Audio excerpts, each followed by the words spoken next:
Hi வணக்கம் உறவுகளே. ஒரு லைக் பண்ணி வீடியோ பாருங்கள். இன்றைக்கி என்ன டவுட்டுன்னு பார்த்தீங்கன்னா, இன்றைக்கும் ஒரு 3 டவுட்டுக்கு நான் பதில் சொல்கிறேன். அக்கா வந்துட்டு நான் வந்து சேனல் ஆரம்பித்து 8 வருஷம் ஆகுது. இன்னும் எனக்கு 1000 சப்ஸ்கிரைபர் கூட வரலை அப்படின்னு சொல்லி ஒருத்தவங்க கேட்டிருக்காங்க. இன்னொருத்தவங்க என்ன கேட்டிருக்காங்க அப்படின்னு பார்த்தீங்கன்னா, எனக்கு யூடியூப்பில் வந்துட்டு எனக்கு 2,00,000 வியூஸ் காட்டுது. ஆனால் ஒய்டி பேஜில் வந்துட்டு எனக்கு கம்மி கம்மியாக காட்டுது. அது எதுக்காகன்னு கேட்டிருக்காங்க. இன்னொருத்தவங்க வந்துட்டு வீடியோ டெலிட் பண்ணால் பிரச்சனை வருமா அப்படின்னு வந்து கேட்டாங்க. அவங்க ஆல்ரெடி ஒரு கேள்வி கேட்டிருந்தாங்க. நான் ஷேர்ஷாட்லேருந்து 4 வீடியோ எடுத்து போட்டேன். அது வந்து ரீயூஸ்டு கண்டென்ட் வருமா அப்படின்னா கண்டிப்பாக வரும். அதை எப்படி டெலீட் பண்ணுறதுன்னு அதை பற்றி நான் சொல்ல போகிறேன். ஃபர்ஸ்ட் விஷயம் என்ன அப்படின்னு பார்த்தீங்கன்னா, யூடியூப் வந்து 2,00,000 உங்களுக்கு வியூஸ் காட்டுது அப்படின்னா அது லைவ், ஷார்ட்ஸு, வீடியோ உங்களுக்கு எல்லாமே மொத்தமாக சேர்த்து அந்த யூடியூப் பேஜில் வந்து நம்மளுக்கு காட்டும். ஒய்டி பேஜில் அப்படி கிடையாது. லைவுக்கு, ஷார்ட்ஸுக்கு, வீடியோக்கு எல்லாத்துக்குமே தனித்தனியாக காட்டும். தனித்தனியாக வாட்சிங் அவர் காட்டும். சரிங்களா? அது வேற இது வேற. அதனால இதோட வியூஸ் வந்து அதை கனெக்ட் பண்ணாதீங்க. ஒய்டி பேஜ் தான் நம்மளுக்கு எப்போதுமே பார்த்துக்கணும், செக் பண்ணிக்கணும்.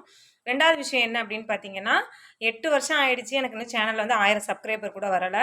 கன்ஃபார்ம் வந்துட்டு நீங்கள் இன்னொரு ஐடி ஓப்பன் பண்ணி நிறைய வீடியோ போட ஆரம்பிங்க. அதுக்காக இதில் உள்ள வீடியோ எடுத்து அதில் போட்டுடலாமா அப்படின்னு வந்து கேட்காதீங்க. இந்த சேனலை முழுசாக டெலீட் பண்ணி தூரம் எடுத்துட்டு இந்த ஐடியை எடுத்துட்டு நீங்கள் கேலரி பேஜில் வச்சிருந்தா அந்த பழைய சேனலில் போய் வச்சிருந்தா நீங்கள் அப்லோட் பண்ணிக்கலாம். அதுக்காக யூடியூப் லோகோவோட சேவ் பண்ணி வச்சிருக்கிறது இந்த சேனல்லேருந்து அதில் எடுத்து போட்டிங்கன்னா நாளைக்கு மானிட்டேஷன் அப்போ இந்த சேனல் புது சேனல் ஓப்பன் பண்ணுறீங்கல்ல, மானிட்டேஷன் அப்போ கண்டிப்பாக பிரச்சனை வரும்.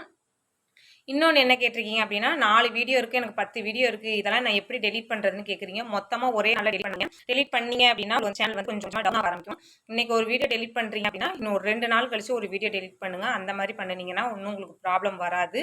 ஓகே உறவுகளே, அடுத்து ஒரு சூப்பரான வீடியோவில் பார்க்கலாம். பாய். மறக்காமல் லைக் பண்ணி கமெண்ட் பண்ணி சேனலுக்கு புதுசாக வந்தீங்கன்னா சேனலை வந்து சப்ஸ்கிரைப் பண்ணிக்கோங்க.